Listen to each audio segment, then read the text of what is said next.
Yes. So I'll take you to Section 40, Clause 3, and I would ask the committee that before you retreat to write your report, the Cabinet Secretary should comply with the Section 40, Clause 3, Paragraph J, and produce justification why this project is not suitable for open competitive procurement. Cabinet Secretary, please provide that justification which the law requires as a precondition for going into a PPP. Honorable CS, I also refer to at Section 40, Clause 1 of the Act. It requires you to establish an evaluation criteria for the proposal. I would also request that this committee be served with the evaluation criteria which was established to deal with this proposal. I'll also go to take you back to Section 4, which you quoted as a justification for not complying with the Public Procurement and Asset Disposal Act. That section is very clear that that act applies if there is counterpart funding. And I would ask that you clarify to the committee if the government of Kenya is providing any funding, government of Kenya entering into direct and substitution agreements with the lenders.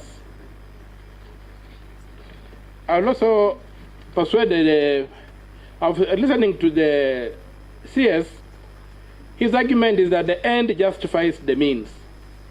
And I would like to tell the CS that in Kenya, the end does not justify the means. There's due process, there's rule of law. You must pursue them because even the Auditor General, under Article 229, Clause 6, audits government entities for lawfulness first, then effectiveness second. So as for the reference you keep on making, there was a desktop evaluation. The law does not require superficial evaluation. And there's no provision in the law for evaluation twice. The evaluation is done once, it is thorough and complete. So I would request that the committee be supplied with that evaluation report. These things of reference to the desktop and whatever is nowhere in the law. If it was an evaluation, it's an evaluation that was well done, that's comprehensive and complete. Let us have that evaluation report supplied to the committee. And then finally, as regards to your continuous plea to necessity, it is necessary, it is necessary.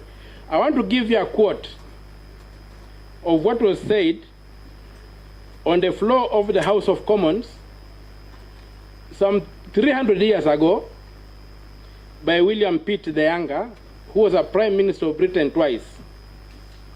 He said, necessity is the plea for every infringement of human freedom.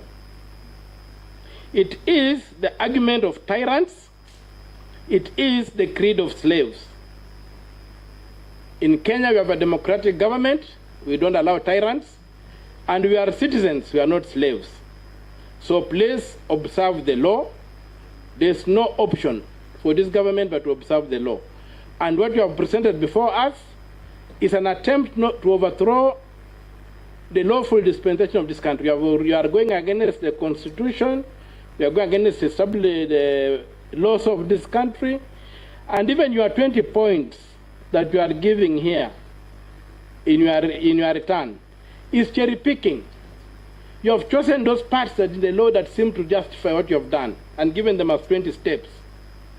I would urge this committee to reject these 20 steps as being a corruption of the law and an attempt to mislead this committee, and demand that the minister complies 100% with the law. And finally, Chairman, I pray that the committee summons the CS for Finance, who is the custodian of this act, so that we can give him appropriate questions.